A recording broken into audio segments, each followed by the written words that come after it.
ఇటు బులెటిన్లో మరో బ్రేకింగ్ న్యూస్ చూస్తున్నాం. పరారీలో ఉన్న బీఆర్ఎస్ మాజీ ఎమ్మెల్యే షకీల్ను పోలీసులు ఎట్టకేలకు అరెస్ట్ చేశారు. ఇవాళ శంషాబాద్ ఎయిర్పోర్ట్ను ఆయన అదుపులోకి తీసుకున్నారు. వివిధ కేసుల్లో షకీల్పై అరెస్టు వారెంట్ ఉంది. 2023లో ప్రజాభవన్ వద్ద జరిగిన రోడ్డు ప్రమాదానికి కారణమైన తన కుమారుడిని తప్పించారని షకీల్పై పోలీసులు కేసు నమోదు చేశారు. ఈ ఘటన తర్వాత తన కుమారుడు రహేల్ దుబాయ్ పారిపోవడానికి షకీల్ సహకరించారని పోలీసులు తమ దర్యాప్తులో తేల్చారు. ఈ కేసులో షకీల్ A3గా ఉన్నారు.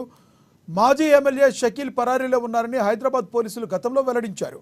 దీంతో కొంతకాలంగా షకీల్ సైతం రాష్ట్రాన్ని వీడి దుబాయ్లోనే మకాం పెట్టారు.